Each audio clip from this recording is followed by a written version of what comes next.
Okay. Okay. Yeah. No. Streamlabs. Excuse me. Just like died. It just went completely dead. I don't know what happened. I'm good. You should ask Streamlabs if they're good. I appreciate you guys coming back though. I appreciate you guys coming back. Okay, Froke said he's ready, so I'm gonna go ahead. Let me call Froke now. Yeah, ask Streamlabs if they're okay. I was trying to record that run, and then it just died. It just absolutely died. Thank you guys for the likes and everything back again. I appreciate it. It sucks when you have to stop a stream and restart a stream. It's never a good thing. Let me go ahead and call Froke. See if Froke's ready. That was pretty wild. Hello. Hey, can you hear me? I can hear you. Yep. Okay, cool. Yeah, I was streaming, and then Streamlabs just died on me, so I had to restart the stream, a brand new one. Well, like it's crazy to me, like how we had everything set it up and stuff, and everything goes like crazy. Like at the moment we need not to be crazy. Like, did that happen last time when we talked, where I was having a bunch of technical difficulties last time as well?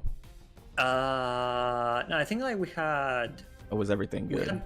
I think the previous one was good. The first one was like with the technical issues with the blue stacks and stuff. Yeah. Okay. Yeah, it seems like it always goes crazy. Can you guys hear Froke? Let me know if everybody can hear him.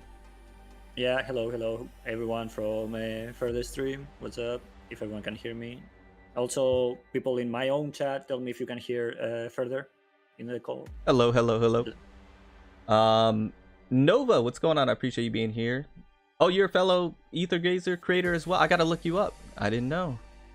I appreciate you being here. Welcome. You cannot hear him. Perfect. Wow. Okay. Let me check the.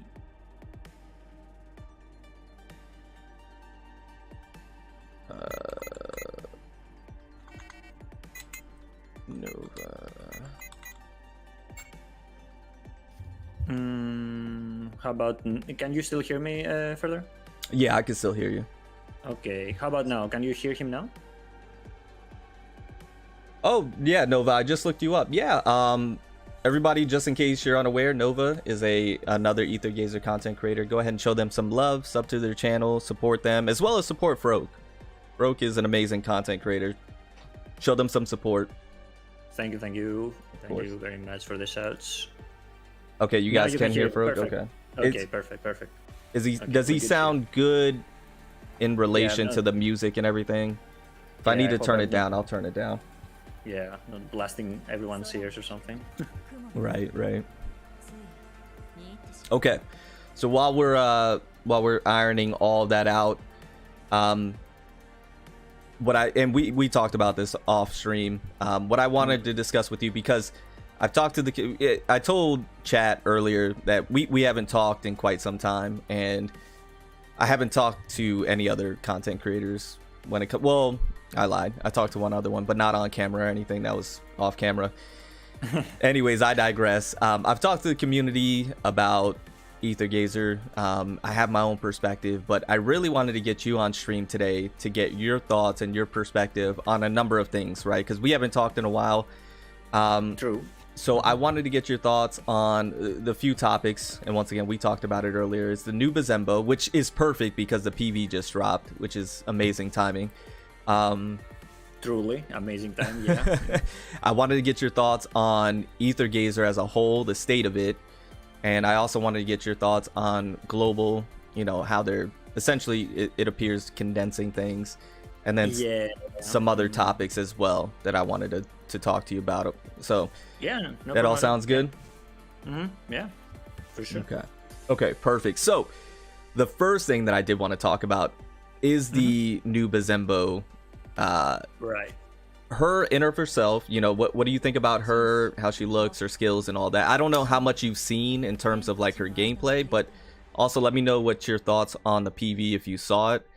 And just I overall. actually haven't seen the PV. I was about to, or like tell you, watch it on stream or something like that. So, and with everything else happening, so I didn't have the time. But I've seen like pictures, like stuff about the new Buzenbo with gameplay, or like the new triple team skill chain as well. Right. Right, yeah. So how I feel about the new Buzenbo, I think she looks phenomenal, honestly. It really plays really strongly on my preferences. Like, I always love the whole change of color hair, and like black, lightning, red, stuff like that, with effects and whatnot. Right. And really love it. Yeah, whatever. Like, it looks really flashy as well, which I kind of expected in a way, with a whole slashes going on everywhere and stuff. Yeah, like, really love it so far. I cannot wait to actually try her out in actual the game. Right. And you, correct me if I'm wrong, you main CN and play global? No, I actually main global, but I did make a CN account so I can, kind of have like a little bit of what's going on in the future, at least, that kind of thing. Gotcha.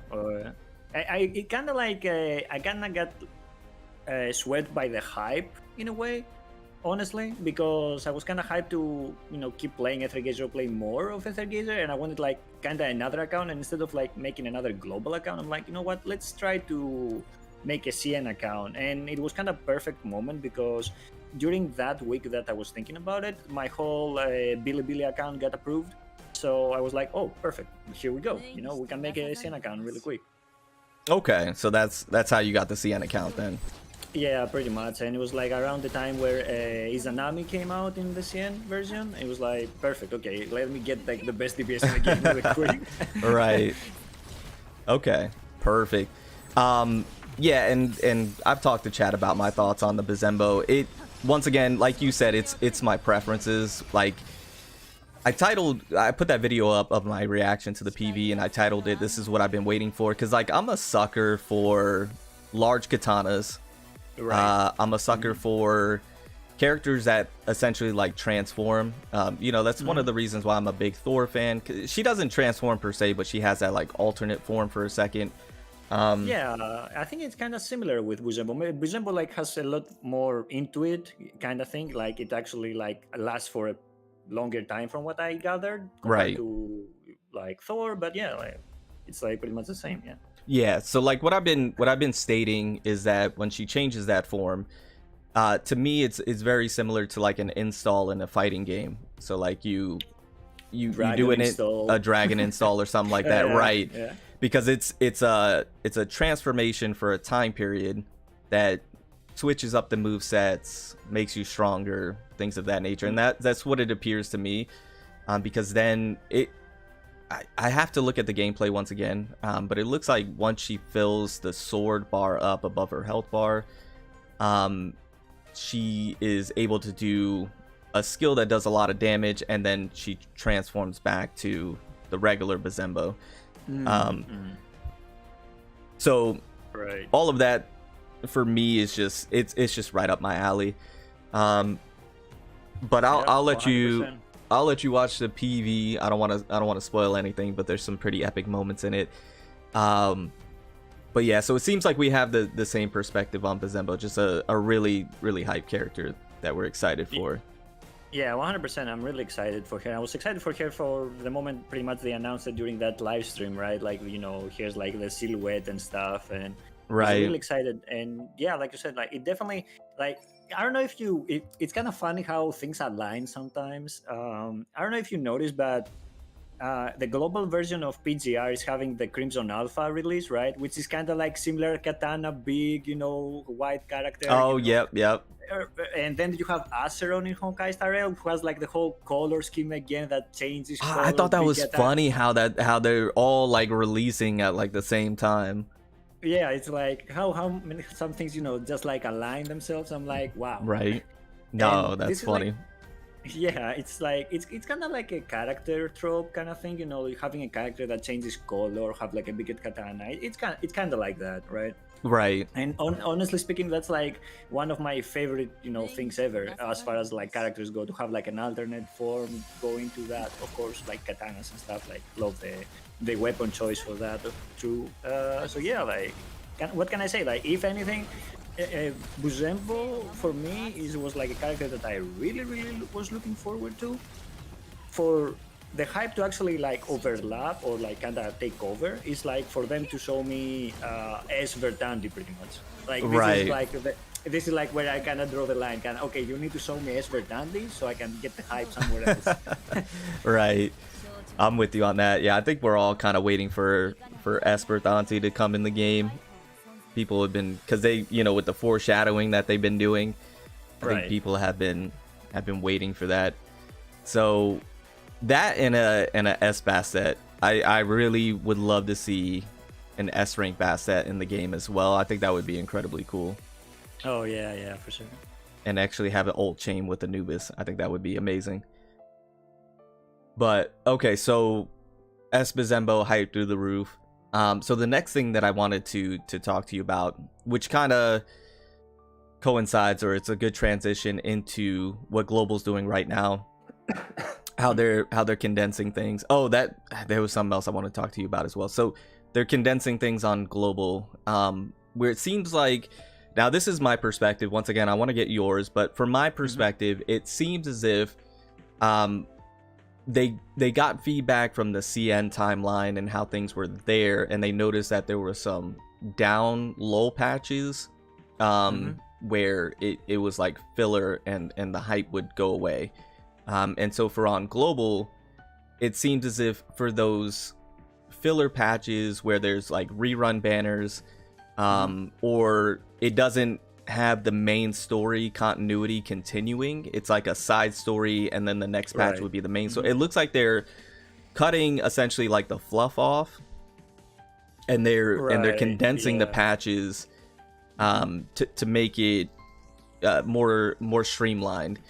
But then you have the free-to-play players and light spenders that are having a hard time keeping up, because now they don't have the same foresight, because the timeline is a little bit different, so things are being essentially sped up. So they're not able to pull on every character, and everything's getting rearranged for them. So do you personally, do you like what they're doing with Global? Do you think it's going to continue? Like, how do you see the timeline moving forward, and what do you think about it for free-to-play players as well? I know I just threw a lot at you. It's kind of, well, I don't want to say that I'm kind of in the middle of it, because I would actually lie. I think I understand why they are doing it, but at the same time, I don't agree with some of the choices behind it in a way, I suppose. Obviously, they really want to do like the whole catch up again, like they keep pushing pretty much like much faster. And of course, like you said, trying to get those patches that don't really have anything much going on to kind of like put everything together, so we can go ahead and have people be excited for the next patch rather than like being super low. And I think like from revenue point as well, they're thinking it too, which obviously they want to catch up. They don't want everyone to have like that insight to know what's coming up, because people, they can spend whenever they want. And maybe like double down on the whole latest month of revenue, because it did go up quite a bit. So they were like, okay, let's push more and Gensen and all that kind of stuff, like get that more revenue from February as well and whatnot. Honestly, while I understand it, I think like they were pushing it for a while, right? They 4 weeks patches and stuff like that, but it didn't show at the beginning, because the game was friendly towards like new players, or friendly towards people who don't spend that much, or they're light spenders. But as you keep pushing every patch with like lower income, from dailies, weeklies and stuff like that, it just starts showing up more in the long in the distance. So I'm kind of worried a little bit about like pushing that hard, but I cannot fault them completely as well. So that's why I'm saying it's the middle. But I don't know. Yeah. It's kind of difficult to put it, I guess, in words. I don't particularly like it. I cannot fault them at the same time, but I'd rather having people being pleased rather than like rust them. I guess personally, on the personal level, I can I don't mind having like a week or two more of like kind of being nothing. I guess so people can take a break a little bit more to save up. Okay, so you're more on the side of you would like it to be spaced out more and not condensed as much. Yes and no. It's kind of like how I think about it. If I think it from the people who don't really spend or like they're light spenders, I am with their side. But at the same time, as a person who makes content for Aether and or like wants to stream Aether more and stuff, like having more stuff to do like in a daily manner is like a good thing for me. Right. And I actually like it as well, and I want to play the game more, and I don't so it's kind of difficult to to put myself somewhere. It's I'm trying not to take sides kind of thing, but at the same time I'm like on the fence, and I'm like, okay, so I'm like kind of coward, like, come on. Right. Right. No, I know what you're saying. You're cognizant of free-to-play players and their struggles, but at the same time you're a content creator and you like it to be content filled, so you have stuff to talk about. Yeah, it's kind of difficult, and honestly I wish like everyone would be obviously pleased, but that can happen. I just hope like the decisions they make, like at the bottom line, I guess, is that the decisions they make is that not the game to go under, that kind of thing, because I really like playing Aether. I think it's a cool game and I want to keep playing it, so I hope like the global doesn't end in 1 year or something like that, which obviously there's no talk about that. Let me make myself clear. But right yeah, no, I definitely understand where you're coming from.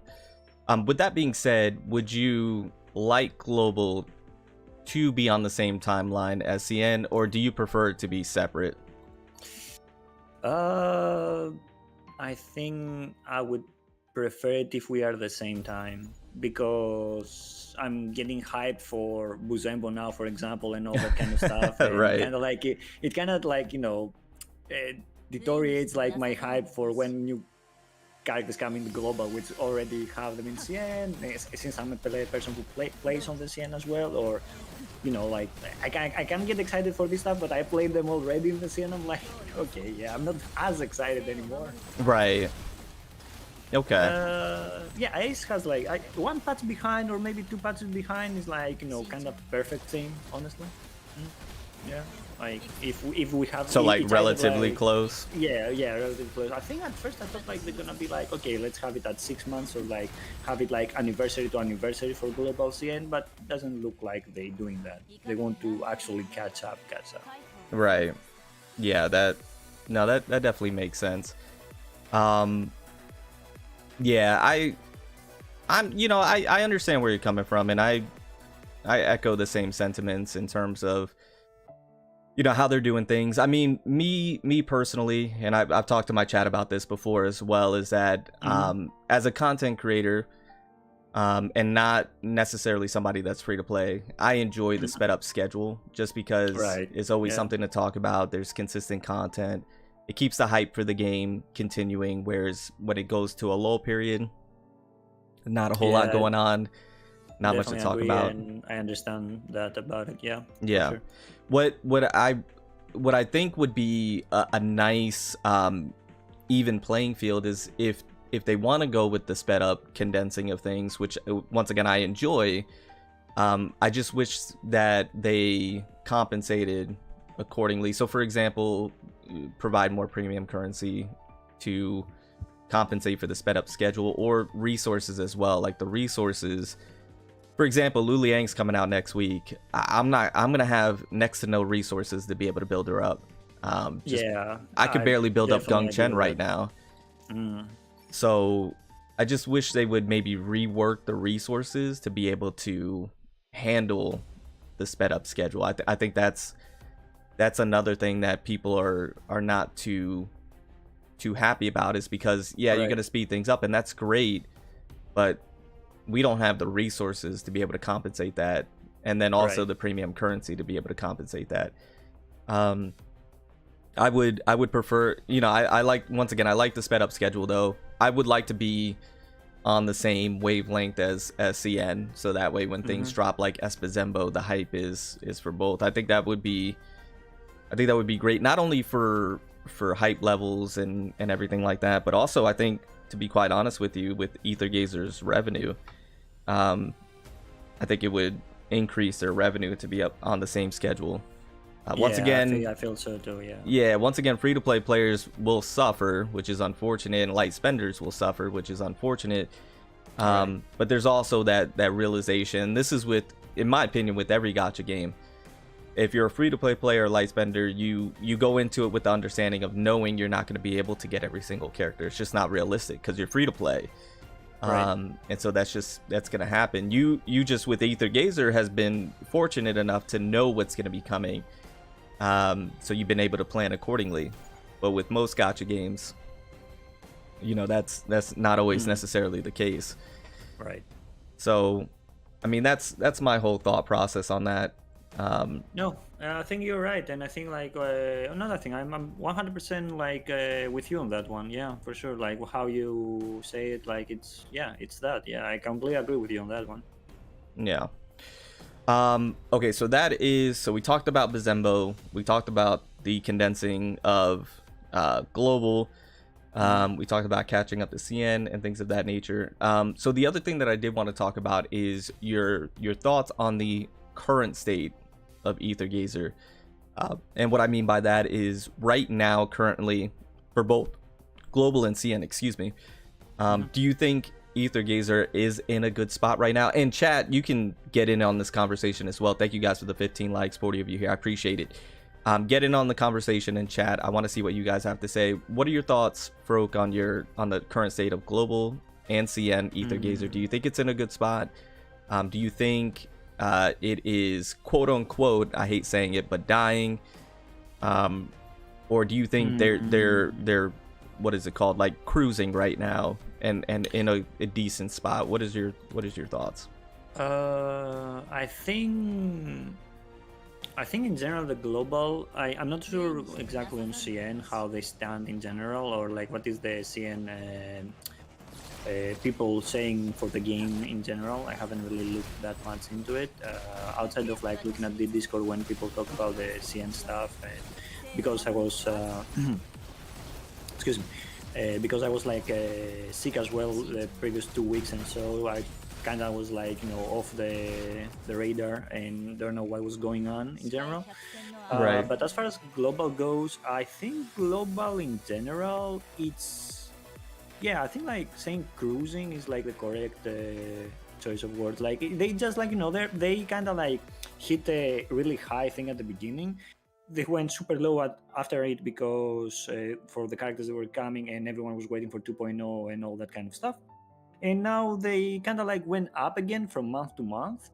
So I think like it's in a pretty good spot. Not bad, not great, pretty good. If they can keep going it like that in the coming patches and stuff, I think they're in pretty much, they found their spot and they can plan around it from there pretty much. I have to say though that they did a kind of like a big mistake removing the English voices before the drop of the latest patches with 2.0 and stuff. I think that was a bad thing, and they kind of like might come back to bite them a little bit, honestly. Right. Yeah, and that was actually going to be the other question that I was going to ask you about. So hold that thought. Thank you, chat, for 20 likes. Hold that thought. So you think right now they're in a decent spot and they're cruising at the moment, is that right? Yeah, I think like but they're not in the bad spot, but they're not like in the best spot either, because like maybe I'm a little bit biased, but I guess like you cannot be biased in a way that I think Aether is like it's a great game, and more people should be playing it, or like earning more, or like being more on the radar compared to what it's right now. But yeah, Okay. but I think they're in a good spot at this point of time, at least. Right. I see. Yeah, and I'm looking at my chat, and I mean, I think people have the same thoughts and opinions as yourself, including me. Including me. And one person in chat said something that I wholeheartedly believe as well. So I think CN is in a good spot. I think they've been doing well. I think Global is in a very awkward spot. Okay. And what I mean by that is that I think CN, and this is what somebody said in chat, and this might just be Aethergazer as a whole, because Global's going to be on the same wavelength here soon. CN, I think the developers for Aethergazer has figured out their identity and has figured out their target audiences with the characters that they have been releasing and the things that they've been doing. And I think that's put them in a good spot, because I think they know which direction they want to go now, and they're playing into that very well. And I think that's why CN is in a good spot. Global, on the other hand, is in an awkward spot, because it seems as if we're trying to condense to fill those gaps that were essentially voids that they were trying to skip over, and trying to catch up to CN to a degree, maybe not 1-to-1, but close. And then the cutting of the EN VAs at a very odd time to cut it. Yeah, it was a really odd timing. I would prefer it if they did it much earlier, if they saw it coming or something, or did it after the big patches of 2.01, 2.2, maybe something like that. Right. Yeah, so I think Global will be in a good spot soon. I think right now they just been holding steady until they can get closer to CN, and then I think things will be on an upward trend, because I think CN is on an upward trend with the releases that they've had with these characters. Yeah, for sure. And they have more coming up with like anniversaries and PC clients, and of course like the even more bigger characters that they lining up, which obviously is Sekhmet, Odin, Esverdandi, and who knows what else, right? Yeah, I think that's the case as well. So I think that I think eventually Global will be in a good spot here, hopefully, relatively soon. Oops, sorry about that. What is that? That's my phone. Sorry. That thing is jamming. It's funny, I never have my phone on a ringer. I always have it on vibrate. So I haven't heard a ringtone in a long time. Anyways, that was funny. So I think Global, plus with the addition of something that we'll talk about, we could say it right now, it's the PC client. I think with the addition of the PC client also is going to help tremendously. But with that being said, the ENVA, I mean, you gave your thoughts slightly on them, cutting those. What was your initial thought when you saw that, and then what do you think about the future of the no ENVAs moving forward? Okay, so if I'm being completely honest here, on a personal level, it doesn't affect me at all. I do not play with the EN voices, and I never actually switched to them. I only go play with the JP voices. So on a personal level, it doesn't affect me whatsoever. But I am of the mind that a lot of people actually liked the EN voices, and they picked it up because of the EN voices, because they just like hearing the characters in English. It's easier for them instead of reading all the time, or that. So in a way, I think I understand the reason behind it, but and the thing, it plays like a little bit, they went against them in a way, like they kind of like took the knife and they just like kind of stabbed themselves pretty much, because they put the Gazer like on, what was it, 8-9 months of delay to actually involve English voice cast and all that kind of stuff. And now, like 6 months in, they kind of remove it. So Right. it feels like all the work they did and delaying the game for so long kind of like backfired on them. Right. No, I'm I with you. think so, at least, yeah. But if I'm being completely honest, I think like the EN people who actually use EN voices or people who want to use only that, probably in the minority. I'd like to say, I don't want to sound like harsh or say like, oh yeah, who cares? But probably in the minority. That's why I think like if you give it a little bit time, that thing will kind of like go away. I guess in a way, like okay, it was whatever in the end, that kind of thing. Yeah, and to be honest with you, I think you're in the majority, and I think that's the reason why they cut the ENVAs, because I think the majority of players, which is probably from the survey feedback that they received or whatever internal data that they might have, showed that most players play with JPVA or CNVA, and the majority of people were not even playing with the ENVAs, and so they decided, why waste resources there and money? Rather we just save it and maybe use those resources in other areas. So for that reason, I can't fault them for that. But me personally, I prefer the ENVAs for the story, specifically because I can hear them rather than have to read it myself.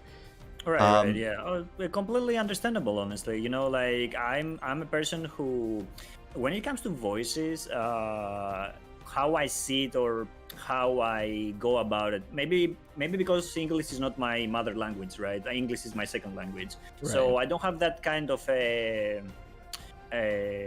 how can I say, like what is the word I'm looking here? I don't feel as close to the language, so I don't mind like reading subtitles, because I'm reading English subtitles anyway when I go to the movies here and stuff like that, right? Or like I read Greek subtitles, so it kind of like I guess comes from where I live, kind of a cultural thing, kind of thing, right? So since like it's like that for me, when it comes to English or JP, the whole debate all the time, wow, no, I prefer English or I prefer Japanese, that kind of thing. I always go about like from where the voices or the game comes from, kind of thing. Right. For the most part, I will prefer JP since I know a couple voices there. But yeah, if like the game is made, for example, in US, let's say the Spider-Man, the newest Spider-Man, I'll play in English. I don't play in Japanese. Right. Like that kind of thing. Right? That's how I see it, at least. How I go about with playing my games. Right.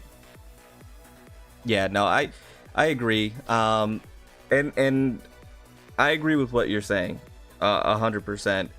And for me, admittedly, when I'm in combat, I like the JPVAs. I use JPVAs when I'm just playing the game for combat, and then for story I use the ENVAs, because for me, once again, I didn't have to read it. It was a little more immersive for me, and I enjoyed the story more that way. But for me, them taking out the ENVAs, once again, it was just, for me, just a weird time for them to do it when the story was peaking. For them to then remove it. But at the very same time, there's not much I can. It is what it is, right? It is what it is. Yeah, that's what I was thinking as well. Right. It doesn't affect me in as big of a way as maybe others who, the ENVAs were why they were playing the game, and without it, they stopped playing the game.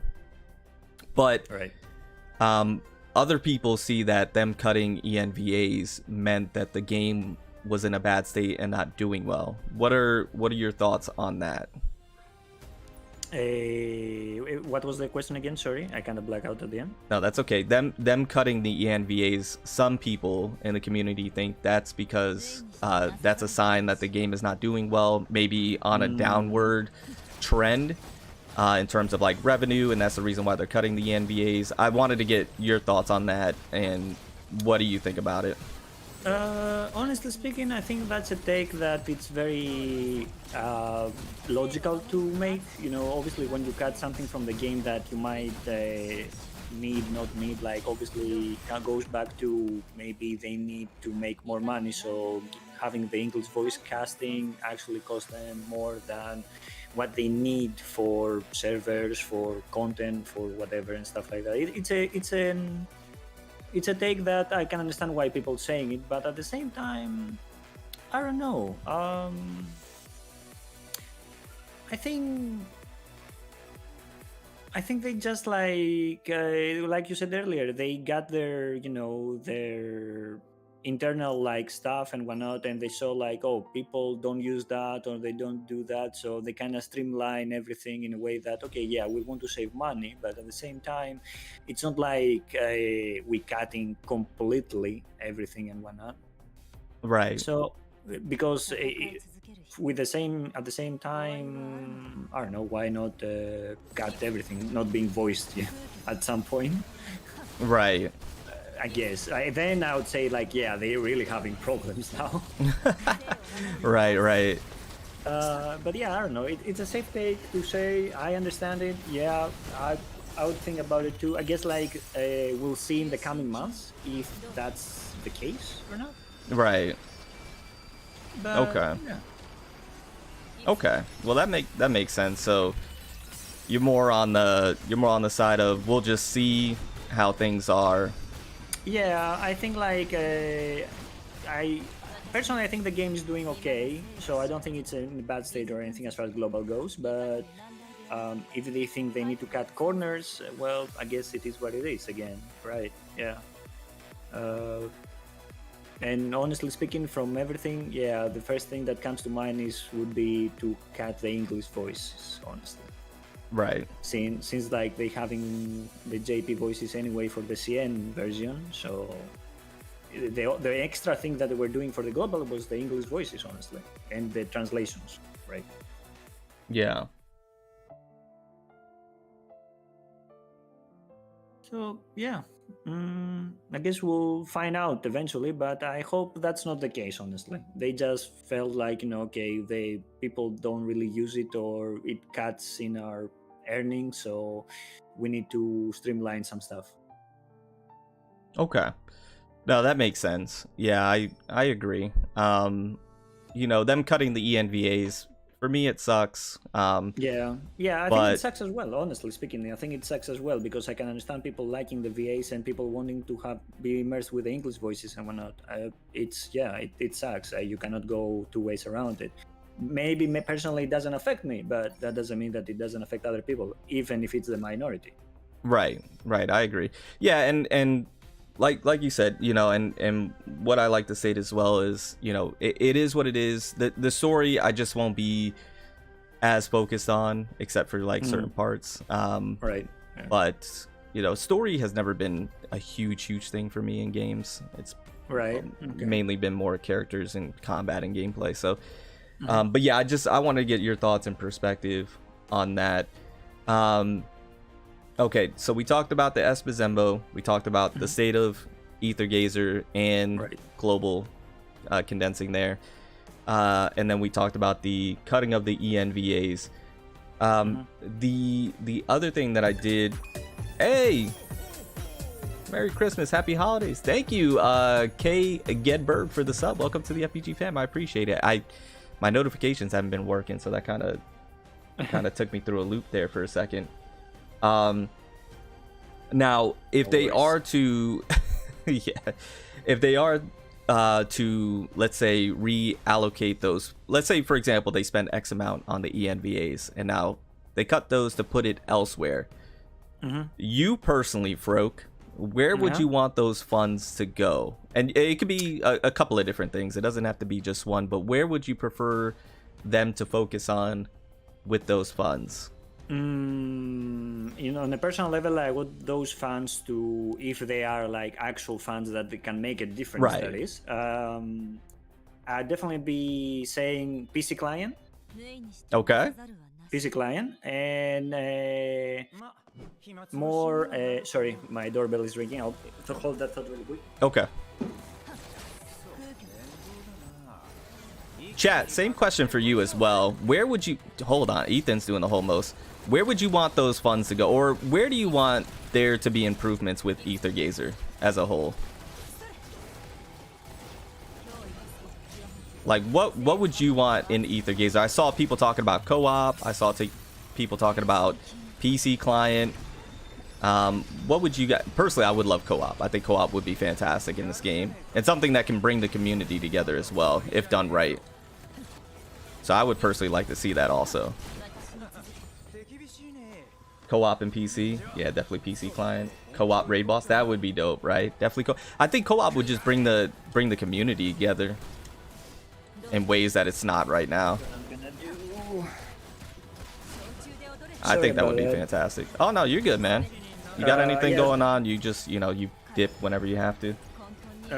So yeah, PC client, and the other thing will be animations, character movesets and stuff like that. Pretty much, that will be the other thing, I suppose. Which, right, honestly speaking, I don't know if that obviously played a role so fast or anything like that, but they've been kind of doing it, looking at the CN characters that came up recently. Right. No, I agree with you. But yeah, I think that would be where the money, the fans would like to see it go, honestly. Yeah. Right. Yeah, I agree. And a lot of people in my chat are talking about, you know, they would want them to focus on co-op. Like, I've been seeing co-op and PC client as like the top things. Co-op, yeah, co-op would be nice, honestly speaking.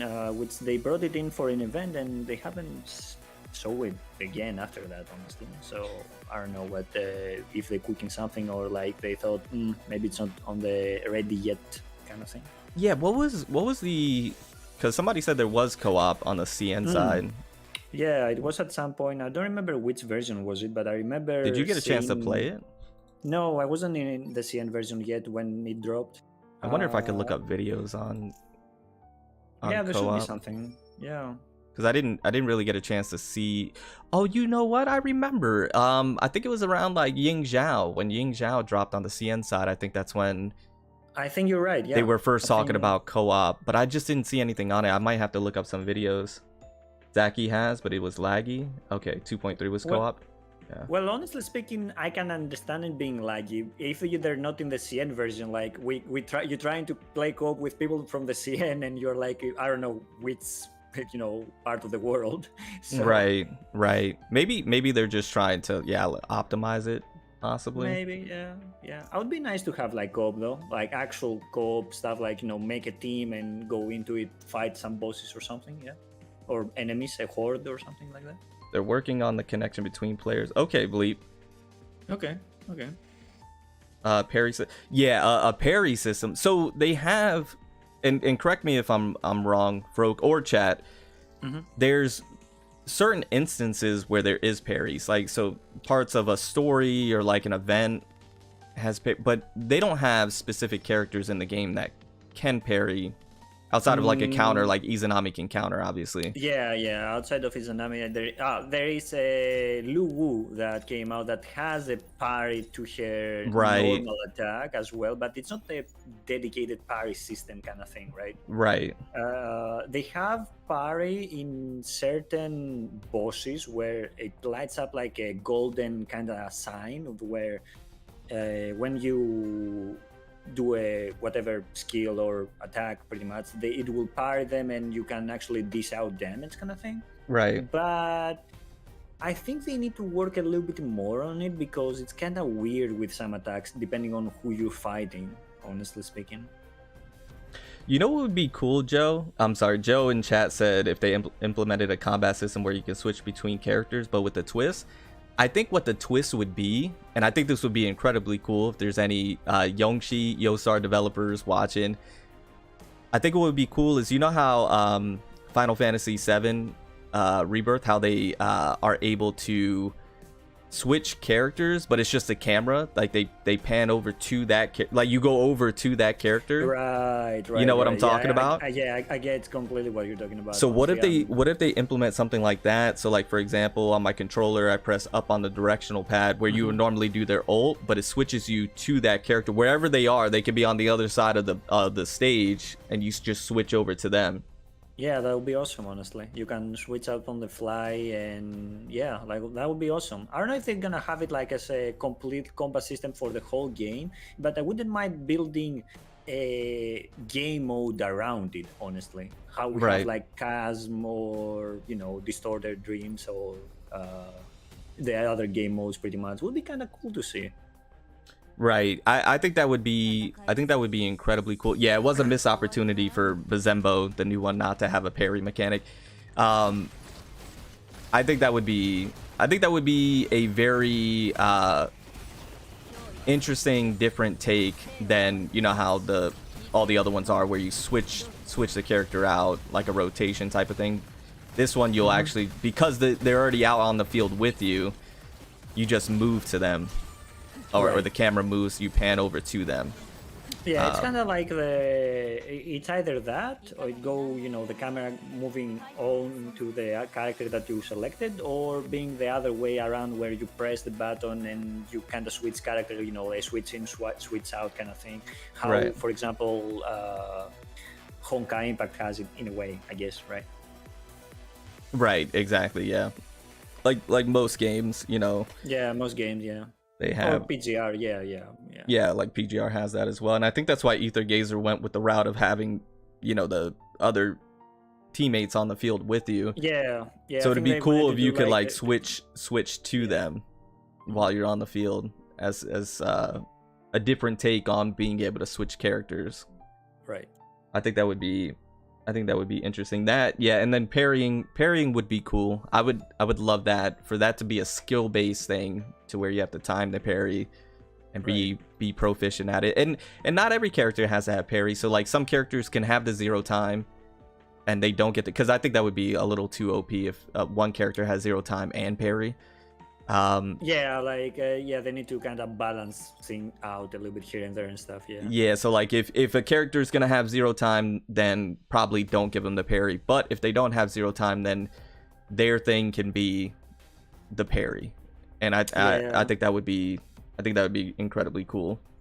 Yeah, it kind of does up, honestly, because, you know, you see characters now like Izanami, for example, who has like the counter kind of thing, but at the same time she can, you know, get the 0 time as well by herself. Right. Honestly, yeah. So yeah, you know, it depends on the character, I guess, and how strong they want the character to be in a way. Right. Yeah, I think that would be.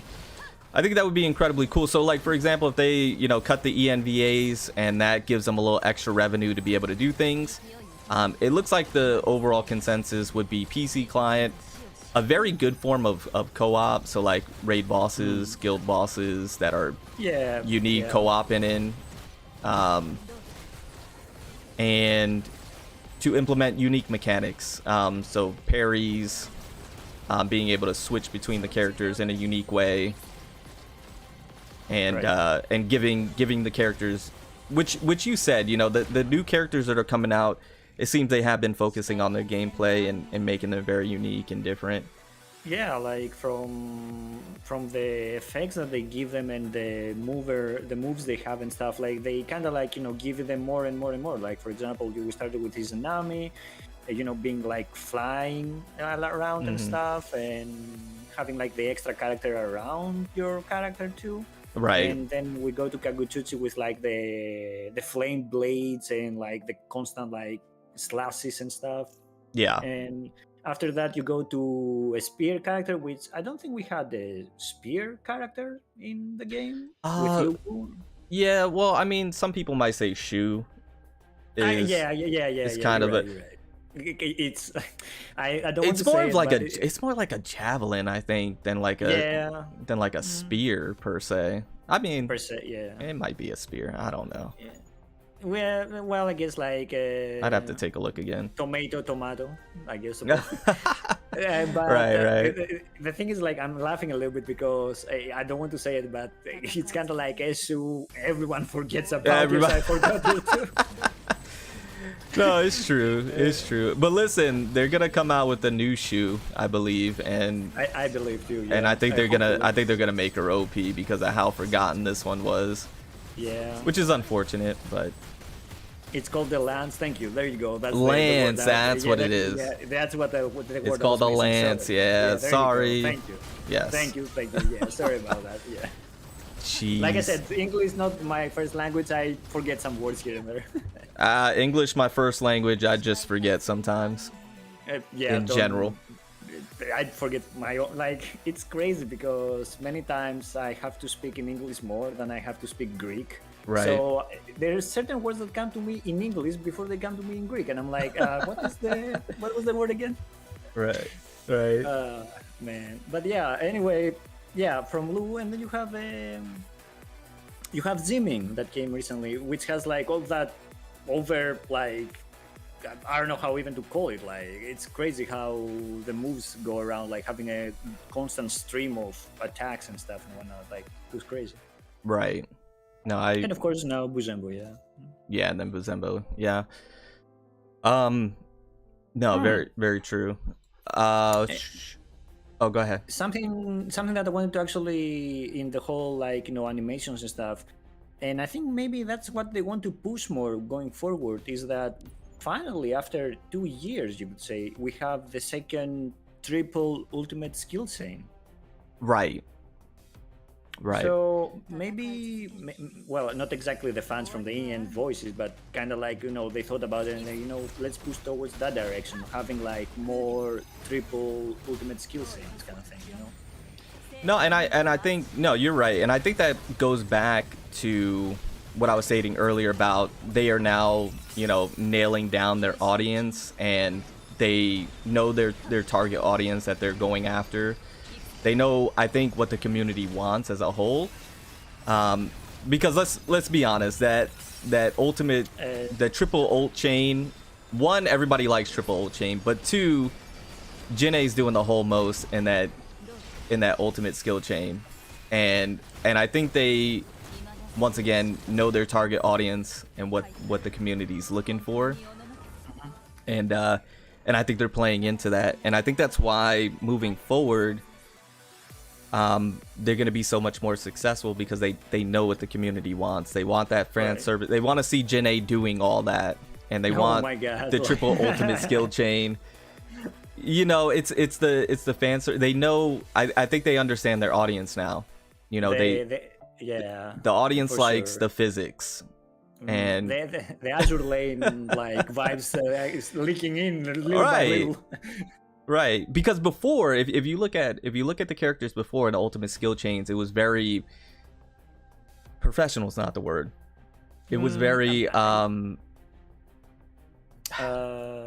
I completely understand what you want to say. Like, I already got what you want to say. I don't know the word myself. You know what I'm saying. It was very what's the word? Not flashy. Tame. Yeah, maybe tame. I don't know if tame's the word either. It was very I keep wanting to go back to professional. Very Arcanite like. Is tame, not as fan servicey, I guess. Not as fan service. I guess it was very respectful. I don't know. Is respectful the word? Is it? Yeah, I don't know. Like, but you guys know what we're talking about. Conservative. Right? Conservative. There you go. Very conservative. Very professional. The ninjas are doing ninja things. The lance users are doing lance things. But it wasn't over the top. It wasn't fan servicey by any means. It wasn't revealing. The physics were to a minimum. Now, I think they understand that the Azure lane community is leaking over, but not only just Azure lane community. I think they understand in general, gacha players and communities, they like the physics, they like the fan service, and it generates revenue. And I think they've been now leaning into it, and I think they've been seeing success from that. Mm. Yeah, probably. Yeah, like yeah, there were the exceptions, of course. Like for example, the Bastet pose or like Kotatsu doing Kotatsu things, right? Right, Yeah, but right. but I think like where it clicked a little bit more and they turned it around was like with the anniversary and going forward with Ying Zhao Ultimate and all that kind of stuff. Right. Like with the summer skins and all that. That I think that Hmm. was around that point. Yeah. Right. Yeah, I think that's when they identified and targeted their audience, and now they're leaning into it, and not with every single character. Like Izanami Yeah. doesn't have all that going on. Yeah. Yeah. Obviously, Yeah. corrupted Kagasuchi, there's not too much fan service Yeah. that you can do there. Mhm. But I think their gameplay makes up for all of that. You know. Yeah, yeah, pretty much, yeah, pretty much. And they brought in the whole like now almost with every patch or like maybe well I guess almost with every patch we have like new lobby animations with lobby skins and being together and stuff like that as well. Which Right. yeah they brought those from obviously many people do it, but they had it already with Azure Lane, so they're doing it now with Aether 2, right? Right. So yeah, like yeah, there's those stuff as well. Okay. But if there is one thing that I want them a little bit to change their stance a little bit, so they can, well, honestly, it will actually kind of feel better for them in the future. But I guess I know why they're not doing it is that they do not allow the female characters to team up with the male characters. Oh, right. Right, so I understand why they're doing it. Some people can be over the top, I suppose, if I have to put it in a way. But yeah, No, yeah, I agree with you. I agree with you. I think that, to me personally, should be a thing, at least with some. But yeah, we'll see. yeah, Maybe in the future. maybe in the future, yeah. But it is what it is at this point, I suppose. Yeah. Right. Now the next thing I did want to ask you, because I wanted to get your thoughts, because I've been getting this question a lot lately. So we got Gung Chen. A lot of people figured Gung Chen was essentially one of those characters that were a must pull. So now I've been getting the question of who is the next must pull. The next must pull. The next must pull, if there is one for you. Now you might not think there is, and I have my own thoughts. I'm probably going to do a video on it later today. Okay. But I did want to get your perspective. If you think there is one for the community, and chat, you can get in on this as well. Thank you guys for the 30 likes, 60 of you here. Who do you think the next must pull is in Froke's perspective? The next must pull for me is definitely Zanami. Izanami. Okay. Yeah, if we're talking about must pull, like actually must pull, definitely Izanami. Looking at it from perspective of knowing what happens in the future right now with what we know, Izanami is the character to get, and the more you get, the better. She's that Right. strong. She's really that strong. Like it's funny how And you're talking from personal experience, right? Yeah, I'm talking Yeah. from a person. I have triple S Izanami. You have a triple S Izanami? Because I started the game when Izanami dropped. I got literally everything that I gathered, and they dropped the 90 pull gacha. Oh, the 90 pull guaranteed. Yeah. Right. So Right. I had like whatever I pulled. I was like, okay. So I was asking around, should I go as far as I can? And Right. people were talking like she's really strong. I'm like, you know what? Let's do it. And I got a little bit lucky as well because I got here early once too. So I'm Wow. like, okay. It's okay. Yeah, like let's do it. Right. That's wild. Yeah. Yeah. Like Izanami is really strong. And by the way, I do not have her functor. Okay, so you just have her triple S without the functor. Yeah, no functor. Imagine if I had the functor as well. Like what we're Oh, talking yeah. about. Like yeah. I haven't even read her But- functor, but I know it's probably ridiculous. Well, it definitely is gonna be better than the general one, like in Yeah. one way or another. So Of course, yeah. Also, with that being said, do you think 90 pity is still gonna be with Izanami for global, or do you think they might drop that early? It would be awesome if they drop that early, but I see them not doing it so they can it's kind of like goes into, if we put the 90 earlier, we might lose a little bit more money that we nothing. Right. So from a business perspective, I don't see them doing it, but if they do it, good on them. Right. Okay. So you say Izanami. Yeah, if we're talking about mass pool, I'd say Izanami. Now, if we're talking about characters that you might want to get or you should get, or like as a you should look into getting that character, then we're talking about Mitsuha that drops before Izanami. Right. Because Mitsuha is like an eye support, and she's the eye support, I suppose, and she has an ultimate skill set with Tsukuyomi as well, and she will get an ultimate skill set with Izanami as well, so you make your Izanami even stronger. Right. And also, on top of that, if you are a person who has a well-invested Skadi, for example, if you have Mitsuha, Skadi becomes a tier 0 character. Right. So, yeah. Okay. And who? So that's your must pull. But yeah, my must pull is Izanami for sure. Yeah. So you personally, who are you for global side most excited for next to drop?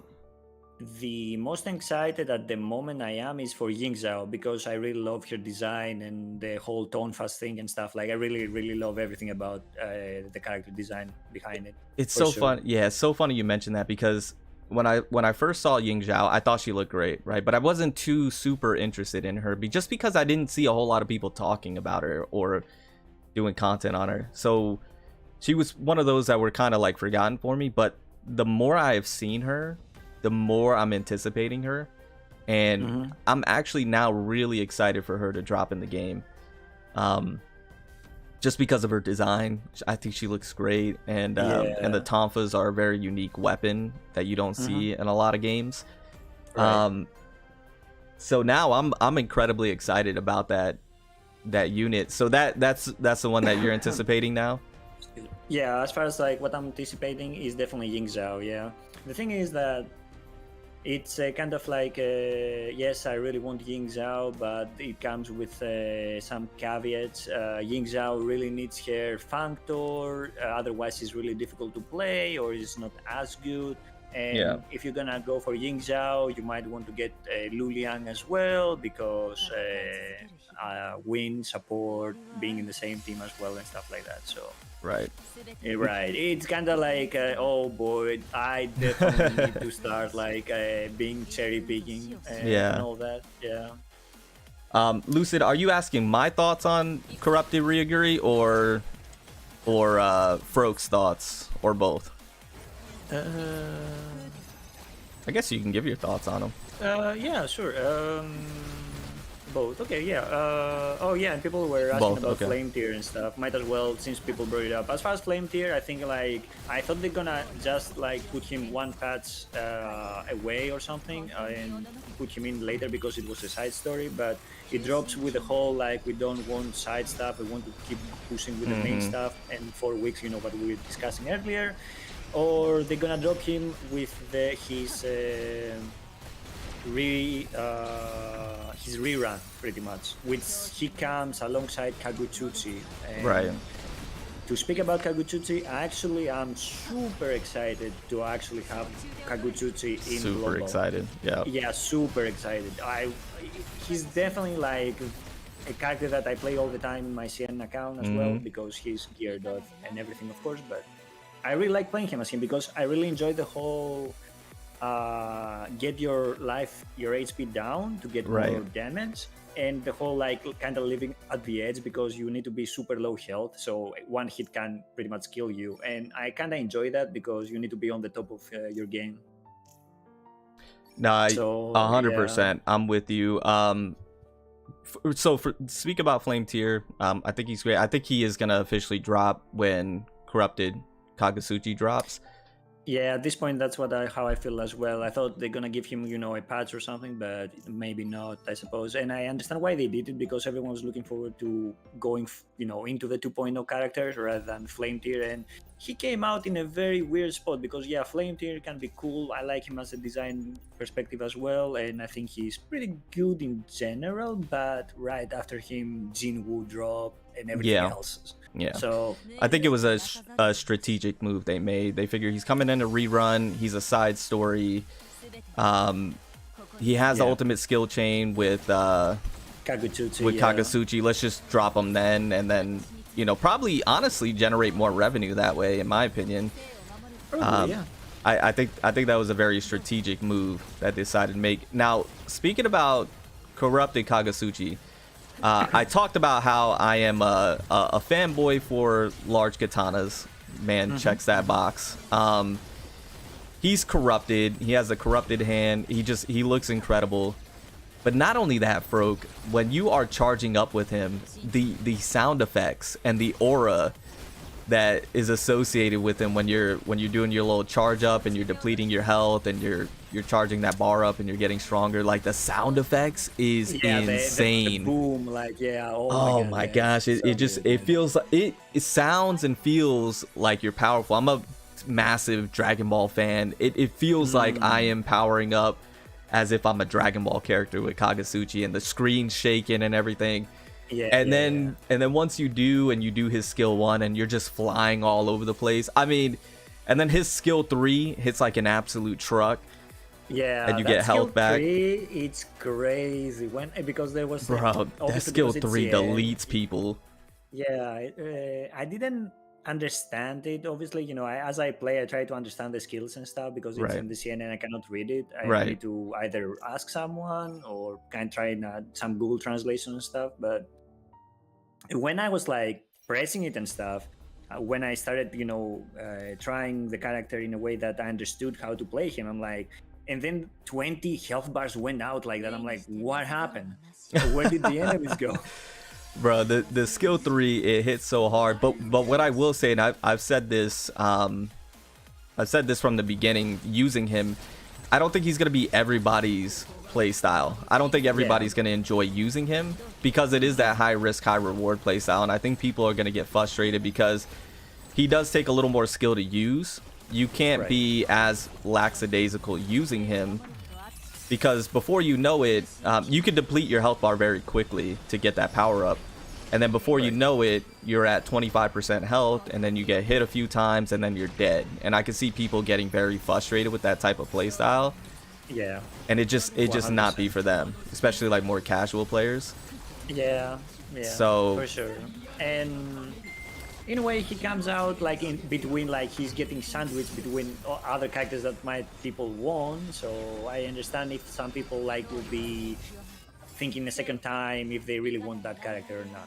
Yeah, but for those individuals who like to live on the edge, that love that power spike for reducing your health, that fast and flashy, you're literally all over the place flying around, and if you are optimal with him, so you're charging up at the right times, doing your attacks at the right times, he is very satisfying to use. Yeah, he's incredibly really fun to play. Yeah, 100% agree on that. It's really satisfying to play. Like it's so simple in a way because you kind of press one button, but it's so satisfying.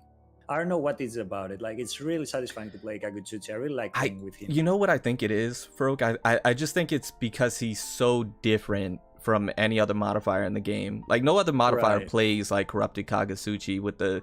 When you dodge back, you're in the charge up mode. That's going to take some time for people to get used to, is when they dodge, he dodges into his charge up. So that's going to be getting used to. And then you can manually charge it up. When he's swinging around, he's flying around.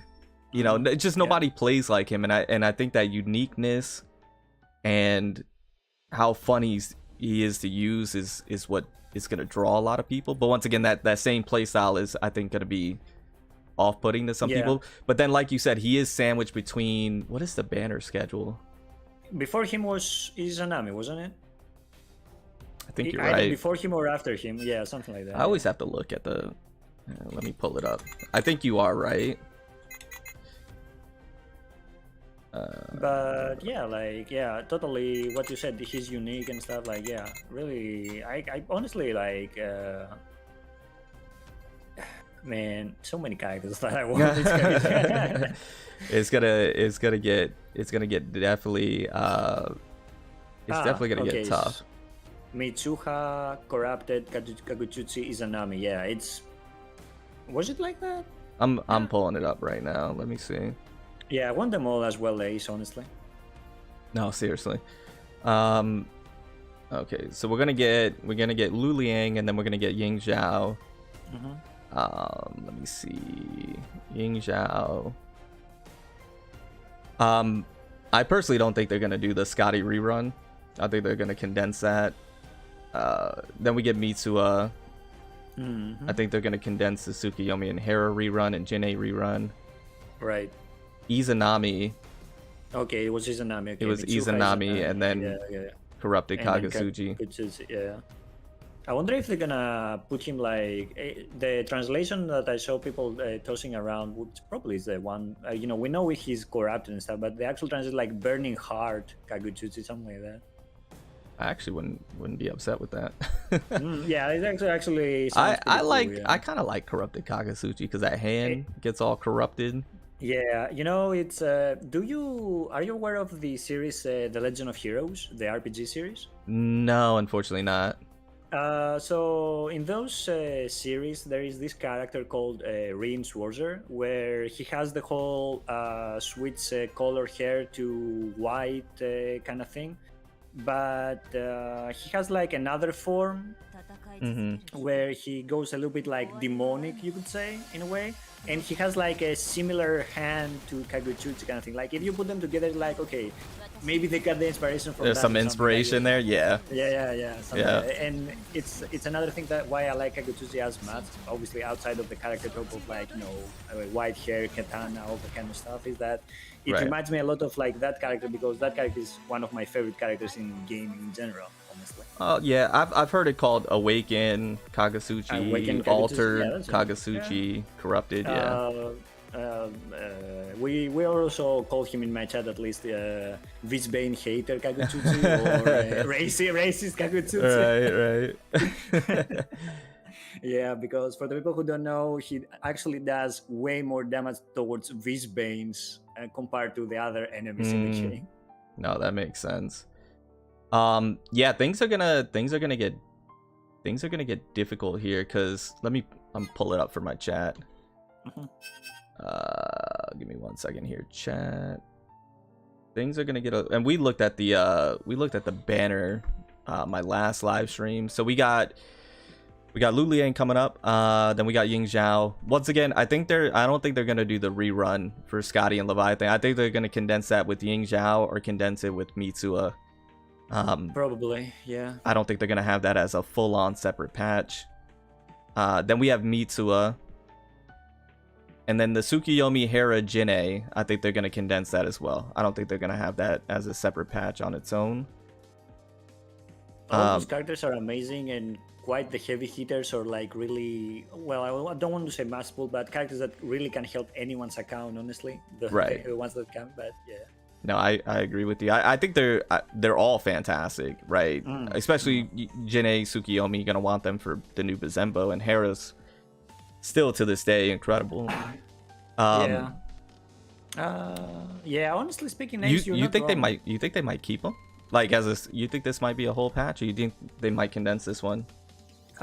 Because I'm thinking of the Marduk patch where we had 4 banners together, right? That's what and Ace that brought it up with triple banners and stuff like that. I'm like, you know what, yeah, it might happen, honestly. Yeah, it might. Yeah, there is the chance that it might, yeah. And then after that would be Izanami, a Ling Wang rerun as well. And then after Izanami, Corrupted Kagutsuchi. This is where things start to then get difficult. Then Lu Wu. Then Ji Ming with the Gongchen rerun.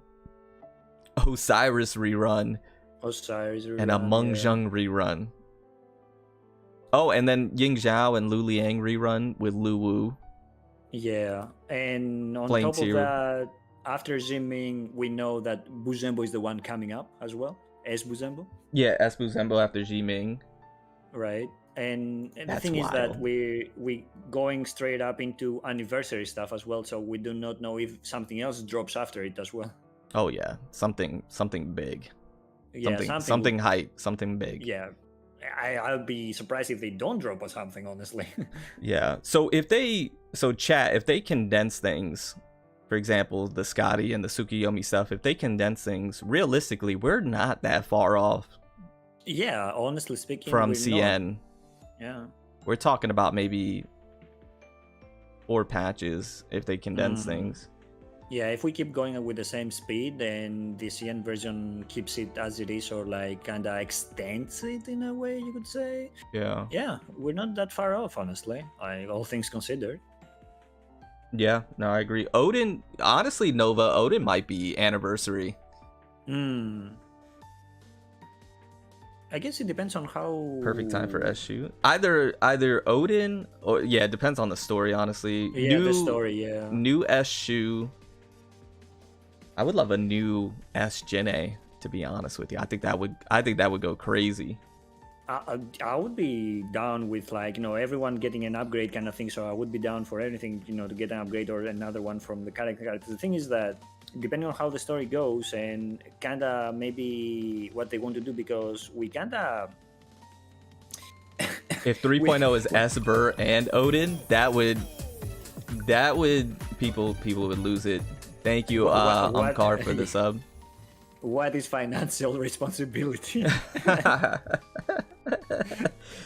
For real. Modifiers are 2, but we get. Oh, that would be cool. Yeah, a dual modifier, so you have 2 modifiers in one type of gameplay. That would be pretty cool. That would be cool, yeah. Like, if there is one, my one wish, if we could say, for a character, mostly when it comes to characters, I kind of get them as they give them. I guess I can speculate a little bit what the character might do or what I'm thinking and stuff, but if there is one thing that I really want for a certain character, because it's, favorite character, or I want the character to be unique in a way, or like busted in a way, because I really want to play that character. Even if they're not busted, I will play the character because I like it, but whatever the case. I digress. I want Esver Tandy to be able to go into modified mode by herself. Yo, that would be sick. Like, she can trigger it whenever she wants. Yeah, like she has the trigger kind of thing. Like how. What if you had to fill up like a passive bar? Yes. And exactly. then it triggers. Yeah, the modified mode. Modified mode. Yeah, kind of thing. That's what I was thinking. Like break a little bit out of the norm, kind of thing. The whole how things go forward. Yeah. No, I think that would be sick. Ult, yeah. The ult would be nice to be able to go into, because there is cooldown as well, so you cannot spam it. Yeah. Yeah. No, I think that would be. I think that would be incredibly sick to have something like that. I think that would be, and that would be very nice for an Esper Dante to have, to make her very unique and strong.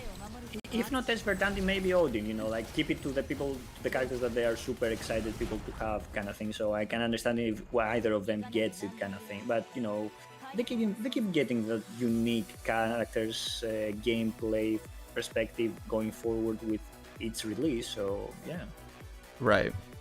And then like her signature functor or one of her Aether codes or something allows her to get to the modified mode quicker, like fill up the bar quicker or something like that. I think that's a very solid, like, possible thing that could happen. Right, yeah. I think like something that obviously it's part of the gameplay, but it doesn't break it completely. It just like it allows the character to do more damage in modified mode, right? And have like that kind of thing. So yeah. Right. No, I think that would be great. Broken so, yeah, she needs to be S rank Bertante needs to be broken. Somebody said like Bianca Stigmata, where she can like trigger the what is it, the time stop herself. Oh, I see. Something I heard about that one before from another friend. Okay, yeah. And they need to make the animations incredible. They need to make the animations incredible, and they need. I think you nailed it, Froke. Her being able to trigger modified mode would on her own with like a passive bar fill up, or you do a certain sequences of skills or something like that. Yeah, if there is one gameplay mechanic that they haven't actually touched outside of like obviously having the ultimate skill change and whatnot, is the modified mode kind of thing. They haven't really touched it outside of, for example, if you have triple Olympus, you can extend the modified mode time, right? To extend like how long. So having like something with a single character, it kind of breaks out of the norm and gives like a uniqueness to the character as well. Right, that would make her like a solo beast. Yeah, I suppose so. Yeah. No, I agree with you. I think she needs to be incredibly strong. Yeah, I think like it's a character that everyone wants, like Odin, Buzenbo now, Esverdan is like characters that people been looking forward to for a while now, so it needs to be strong, in my opinion. Right. So with that being said, who would you want your anniversary character to be? If it was up to you. I have to pick Verdandi, being like one of my favorites as well, for sure. Yeah. So like an Esverdanti? Yeah. If I had to pick like for anniversary, definitely Esverdanti. Right. She's I agree with you. the main kind of like main heroine kind of thing as well, and I really like the character too from all the perspectives as far as the character goes. And yeah, like the story is kind of going towards that way with everything we know from the latest patches in global as well, right? Yeah, so it's starting to head in that direction. Obviously, just like with the other gacha games, as we move forward, like obviously when the time comes, it will not feel as special, maybe, but right. It is what it is. Yeah, I agree with you.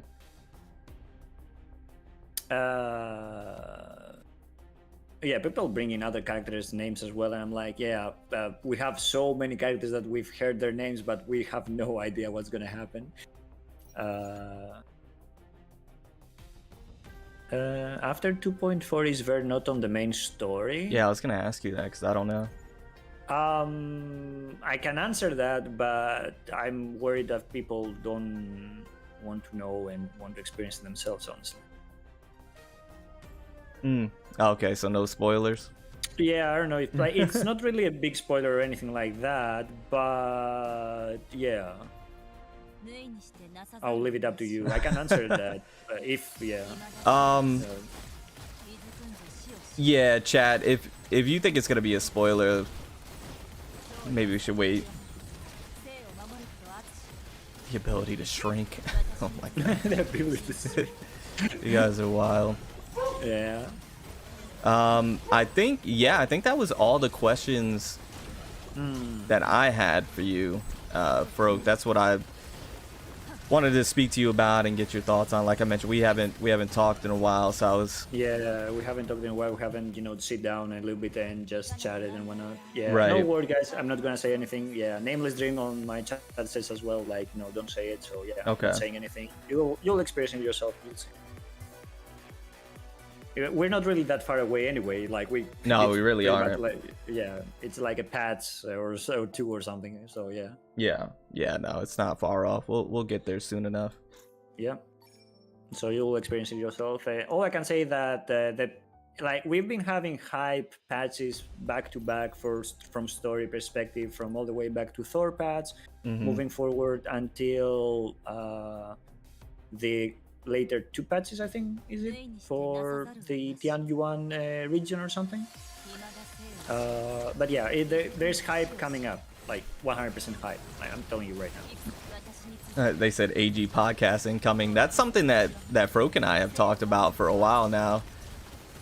That we might just have to do. I mean, this is kind of podcasty style, right?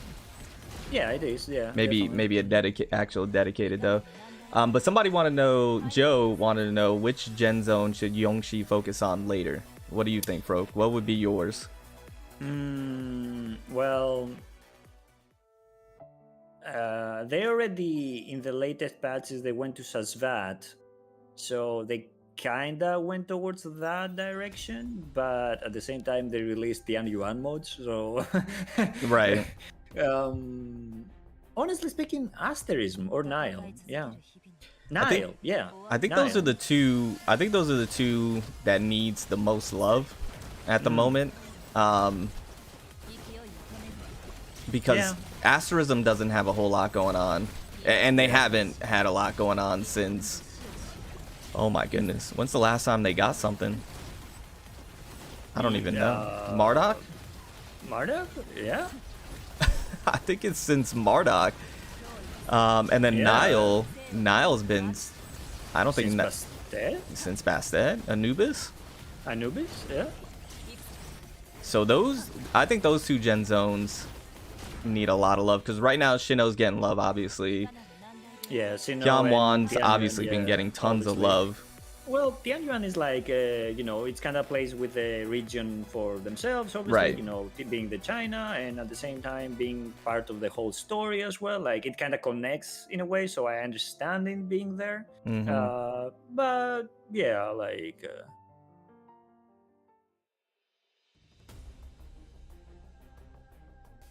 Yeah, I think they need to focus on those two. Let me take a look at the banner again. mm, Where's my banner schedule?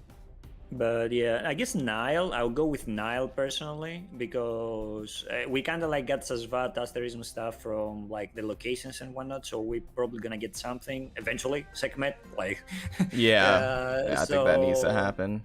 yeah. So I will go with Nile because I'll be excited to see if they actually give Bastet an rank modifier. Yeah, I would like Nile as well. I think Nile would be incredibly cool for that. Mm. For a new S shoe. Um, Yeah, shoes Nile, right? Yeah, Swiss Nile. Yeah, shoes Nile. Okay. S Sobek. S Sobek, yeah, he could definitely use it. He removes the helmet. Removes the helmet, being like a super gorgeous dude behind the helmet, like He being has an tons Ezra. of hair flowing around and everything. They said podcasting and invite smaller content creators for additional context. We could definitely do that. Froke, you have anybody in mind for the next one? Specifically, who can? There is Jet, I think. Oh yeah, along yeah. with- Jet. Well, I don't know what Jet's been up to.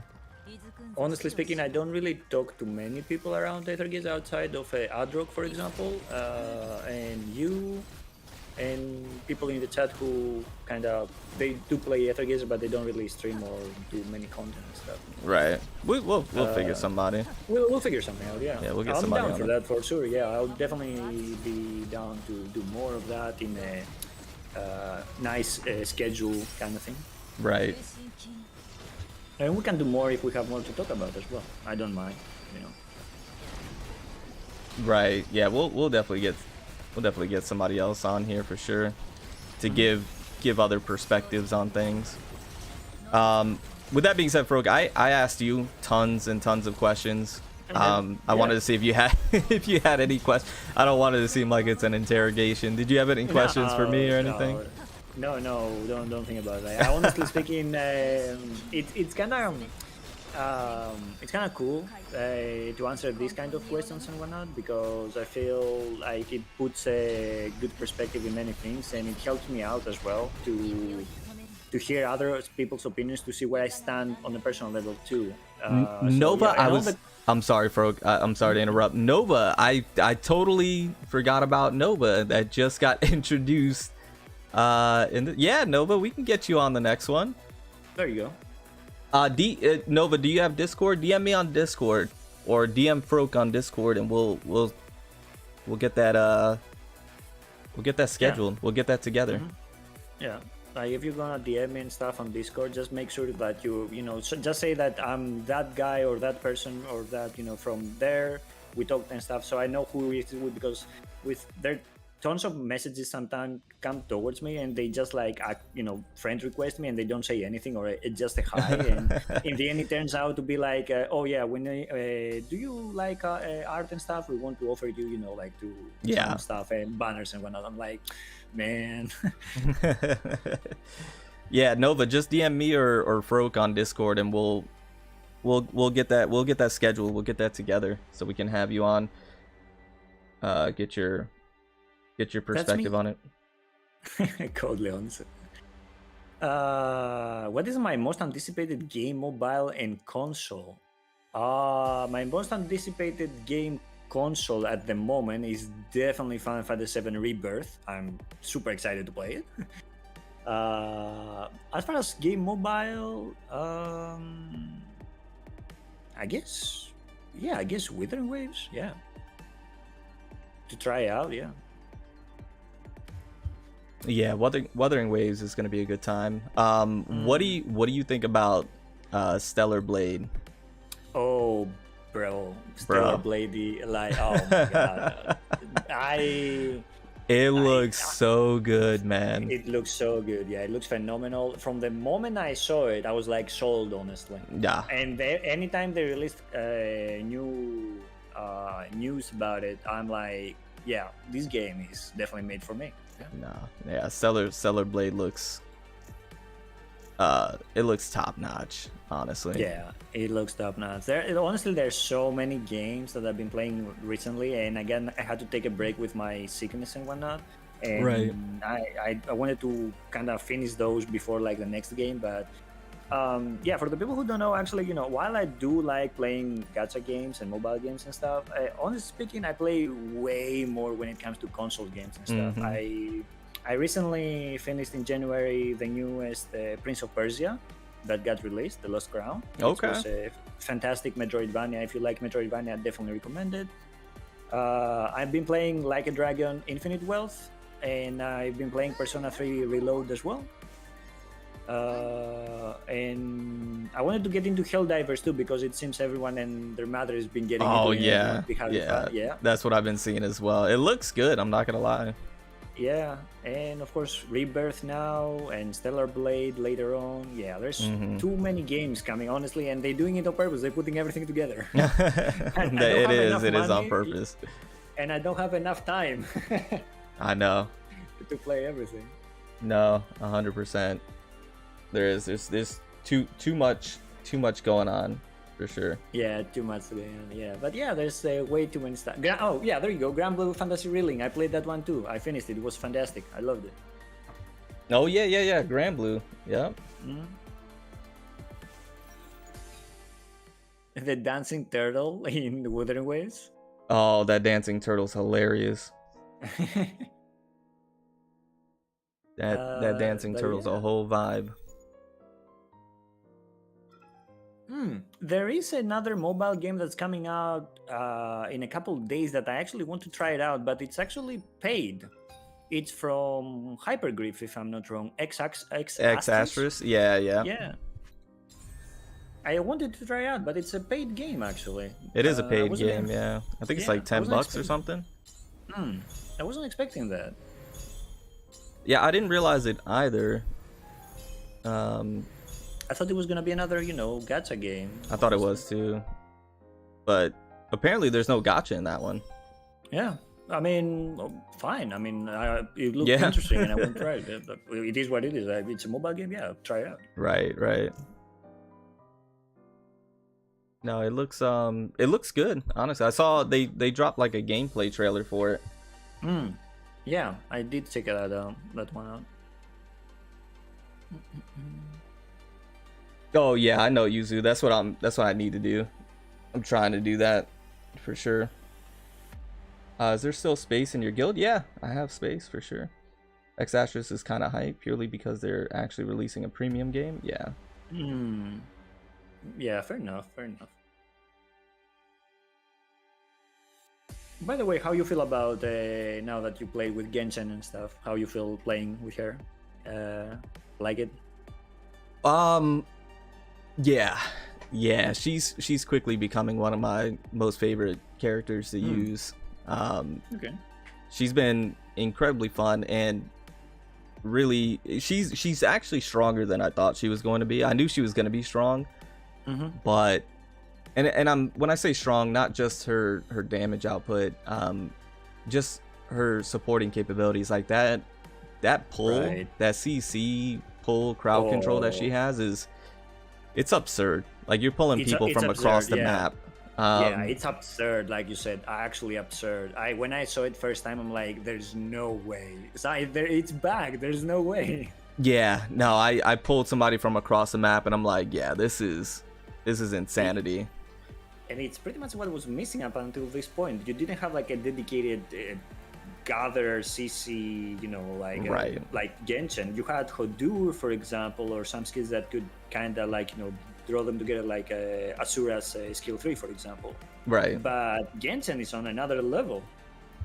Yeah, no, she's incredible. And then how she fits into that Ling Wang Jinwoo team so perfectly. Right. And that team is so strong. So and I'm excited for future characters to use her with, like Ying Zhao and Ji Ming in the future. Yeah, for sure. Yeah, 100%. So I think she's incredibly valuable. People should get her. Like, if you want to main Tianhua modifiers, she's like one of those musts. You have to have her. She's that good. So I think they did a great job with her. Yeah, her damage is good. CC capabilities, supporting capabilities, you can play her in many teams, even if they don't really unite in a way, because of her capabilities of gathering enemies and all that. Like you just gather the enemies and let the rest, do their thing. And yeah, so definitely, if you haven't already, definitely recommend getting Kent. Yeah, 100%. If you guys have been on the fence about her, and you use other Tianhua modifiers, and you will in the future, because that's what they're going to be dropping for quite some time. Yeah. That she's incredible.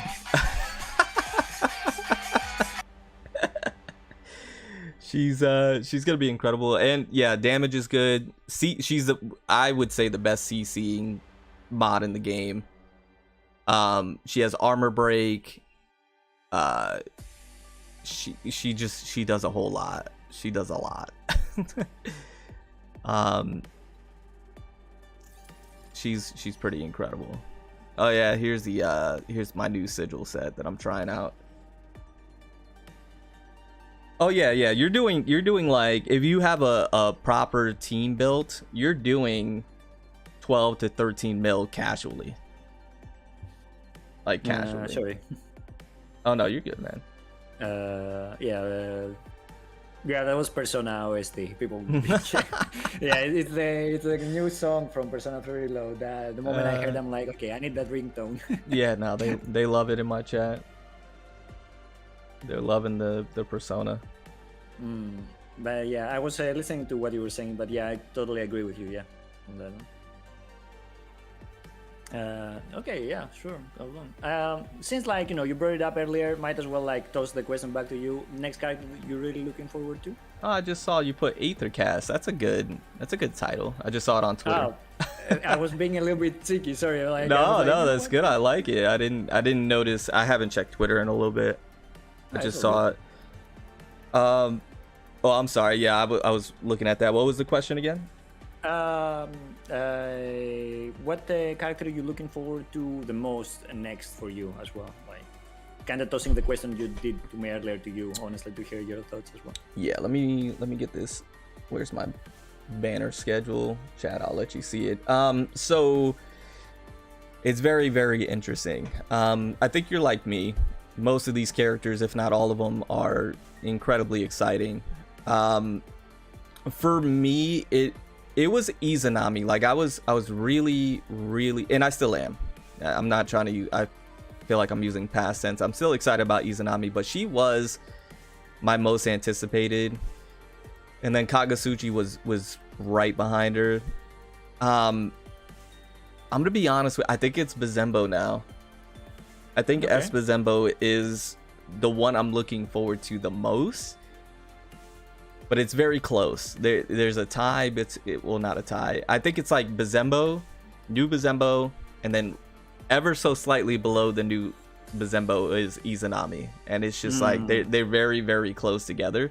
Yeah. But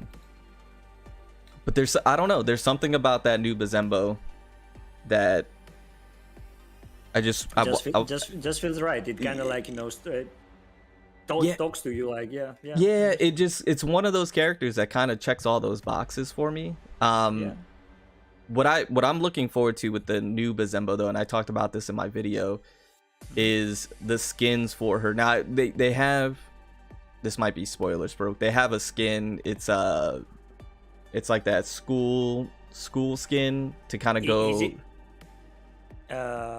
Is it similar to Tsukuyomi's outfit school? Yeah, it like complements it. I think that's why they did it, because it like complements her skin. Okay. And it looks good. It's not bad, but it's not what I want for her. Like, I hope, and I know they will.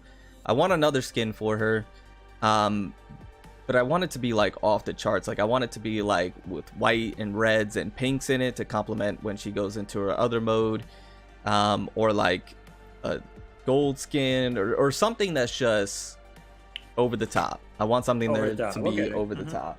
Yeah. Okay. They might do. I hope they do. Honestly, like, I'll be down for it for any. Right. Okay. Yeah, that's what I want. Not just the school outfit. I commented on your vid on my take why AG did that skin. Oh, I gotta see that comment. Let me see that comment right now. You want the Crimson Weave treatment for Buzenbo? Yeah, I want it to be, I want it to be over the top, something that's just flashy, and that looks incredible. What did you say? Let me see. Those physics are crazy. Yeah, those physics go wild. Where is Bleep's comment? Bleep. Okay, here we go. From my perspective, I think AG did the skin for Buzenbo kind of simple and bland. That's because if they were to make a skin for Buzenbo, it would be 2 skins instead of 1 because of her other form. Makes sense. Okay. This is similar to League of Legends Hooter rework, where his kit changes form / stance. I'll have to look at some gameplay of that to attack differently. That's why it was delayed, because the devs took time with his skin to have a relevant appeal to his kit and skin thematic. But I do agree that her skin is too simple, but I given them a pass since I'm a Buzenbo based day when I was in love with her, and that makes sense.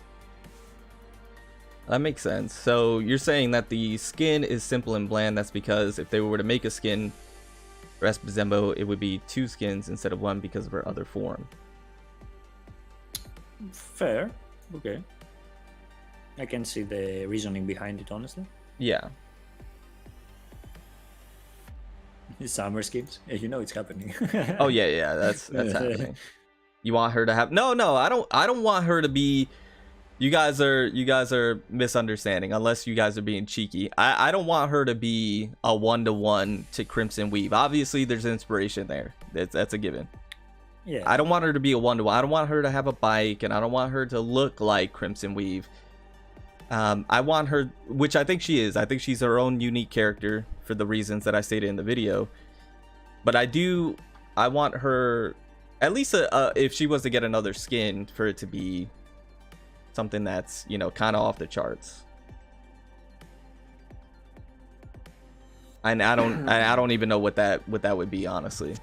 I wouldn't even know what off the charts would be.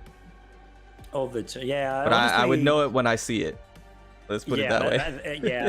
I feel like I'm behind you on that one. Yeah, I'll know it when I see it too. I'll know it when I see it. But if I have to maybe think of a comparison in a way, well, it's not really a good comparison, honestly. But how is Yae Sakura, for example, from Honkai? Yeah. So she has like a kunoichi form kind of thing, like imagine how Kotachi is in a way, but she has like a super futuristic costume that goes like, actually it's over the top kind of thing. That's what I'm thinking about in a way. Right. If you can check it out, you will understand immediately what I'm saying. Yeah, no, I agree. I agree with what you're stating. Yeah, maybe, I guess that's what I'm talking, because she has all the cherry blossoms going on. Maybe if they leaned a little more into the whole cherry blossom thing, Mecha costume, yeah, and incorporated that into, I don't want to say like a kimono. Yeah.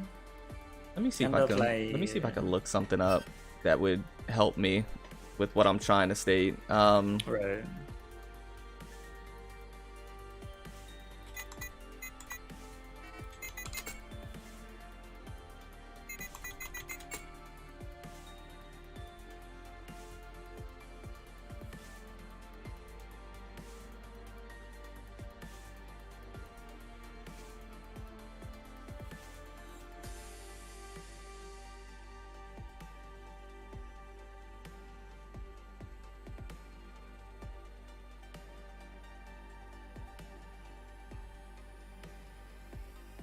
Honestly speaking, I like the simplicity behind the design of Buzenbo for S Buzenbo. I always was like, sometimes, you know, simple is the best in a way. And Yeah, I think the simplicity is nice.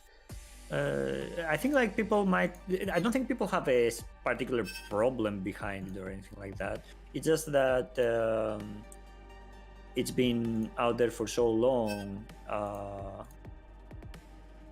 that maybe people, you know, kind of expected more out of it or something like that in a way. Something like this, chat. I don't know. Maybe I was leaning a little more to like something like this, or even something like this.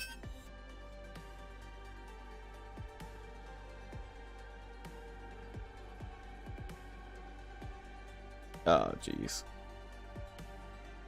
Oh jeez. I got that. I got the ad blockers on. Something like this. Maybe this could be a skin in the future. Right. But also, that's what I was going for. Something I think the simplicity is nice. Don't get me wrong. I think it's great. But I was leaning more towards and keep it. I'm talking about like her skin. Like they came with the school outfit skin, which was great. But like when they do a new skin, I was thinking maybe something like this, or maybe something like that first one that I had up. Right. Something like this. That leans into that cherry blossom look when she does her stuff. You know what that or something like this. I think that's the photo like earlier. It reminds me of like the normal outfit for Luwu. Something like this. They have like a wuxia Chinese ancient costume for her. I think like that would be kind of the same-ish in a way, right? Chat, I found it. I think I found it. Military uniform. I think I found it, chat. Something like this, or something like this, I would be 100% down for. Yeah, that's actually really nice. Yeah, exactly. Yeah, something like that. That's what I was thinking as well. Something like that, or something like this. That's what I was going with, the whole Luwu comparison as well. Right. Something like that. That's more of what I'm looking for when it comes to the skin. Something like that, or even like something like this. Like I want it to look insane. Saber vibes. Right. Now that you said Saber vibes and Fate, or something like this, I'd buy that in a heartbeat. Yeah, like cool. Yeah, like it a mix between like the cool armor, but then like the loose fitting, you know, so she can move very quickly, but she has some armor to it, like maybe just on one shoulder or something like that, and it still plays into her color scheme and you could put like cherry blossoms on here on her sleeves, I'd be all for it.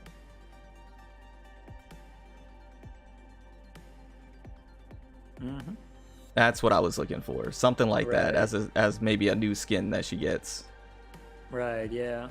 Yeah, like all those suggestions. And I was thinking about Fate's. What is the. I completely. The name now. It kind of draws a blank. From the latest game, Fate Samurai, was it? Samurai Remnant? Which one? Let me.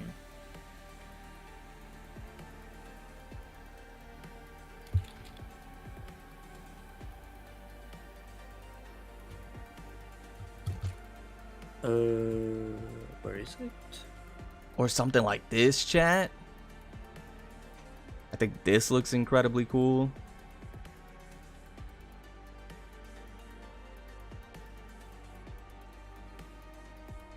I don't know. There's so much that they can do. They can do stuff that. Yeah, there's so. They can go hard with it if they wanted to. Oh, Samurai Remnant. Is that what? Yeah, Samurai Remnant. Yeah. Samurai Remnant. Yeah, I was thinking something along the lines of design how Musashi has her design in that game, kind of like similar to that one, which pretty much plays similar to what you showed as well. Who is the character? Berserker Musashi Miyamoto, was it? Yeah.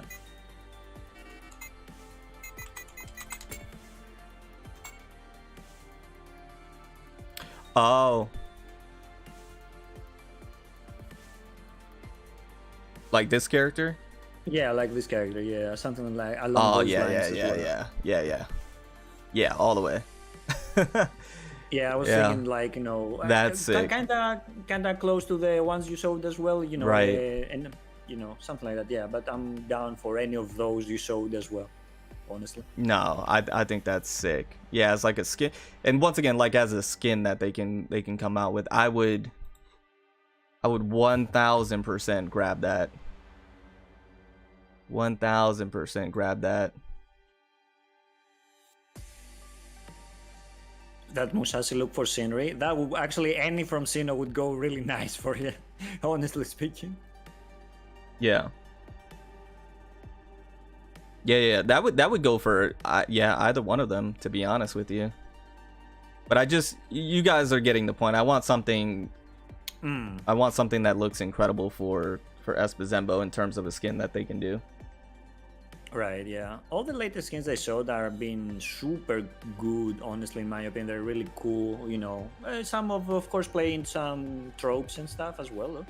But if I had to pick one costume right now that it's exceptional, obviously outside of like the ones with the lobby interest and whatnot, the one that I really, really like from the ones that they introduced comes with Mitsuha's outfit, the one with the guitar. Oh yeah, her skins. I really, cool. Really like that one that has like the guitar vibes and plays with those effects as well. Yeah, I'm trying to think of what other skins in Aether Gazer that I really like.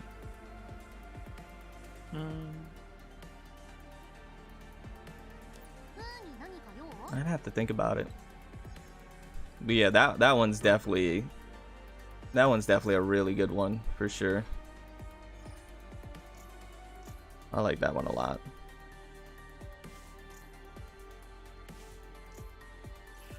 Oh, I gotta get that currency. That's right.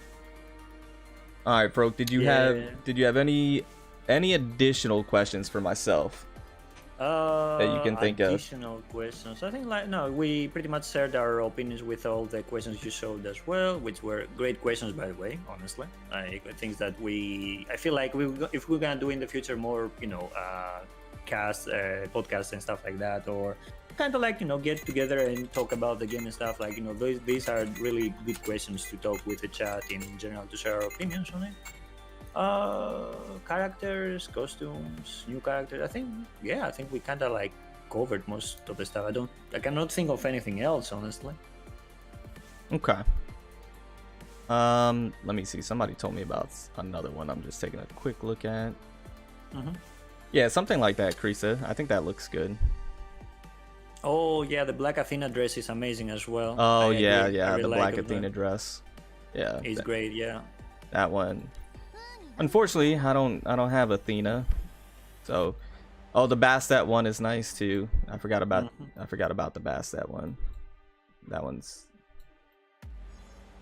nice. Yeah, I don't have Athena, unfortunately. That was some upsetting pulls. We're not gonna talk about it. Yeah, we're not talking about that.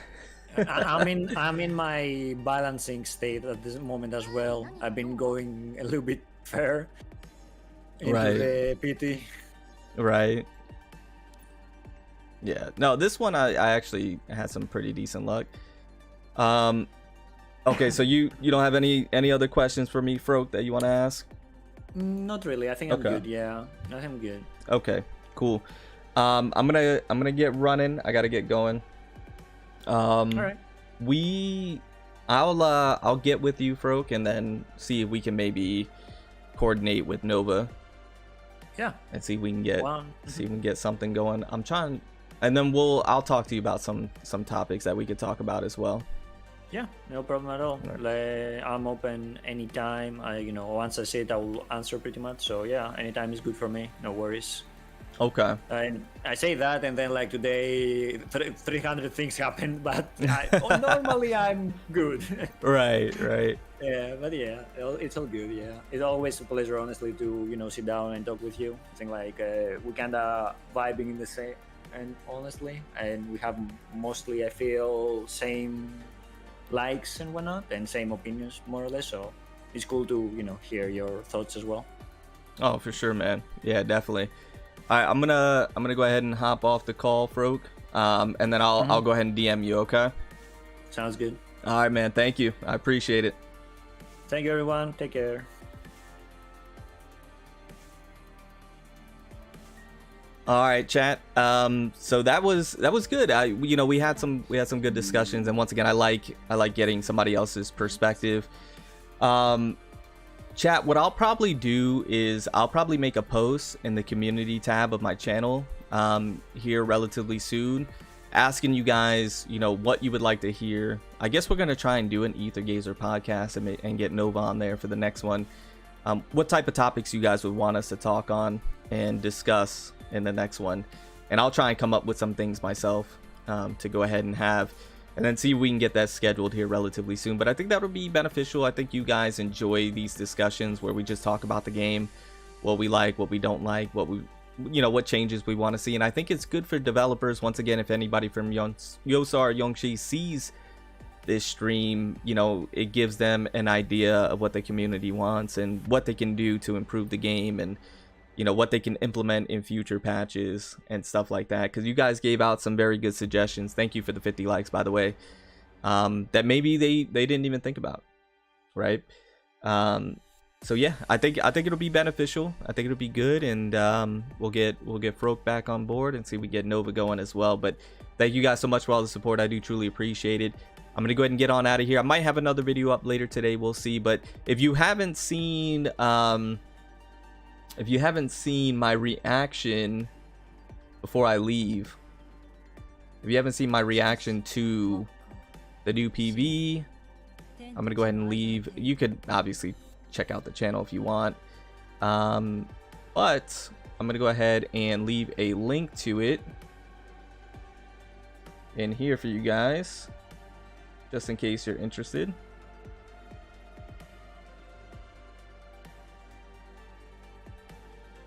If it gets in there. That's the link to the video. If you guys want to go ahead and check it out, go ahead and check it out. My reaction to Buzenbo, it was hype. It was very, very hype.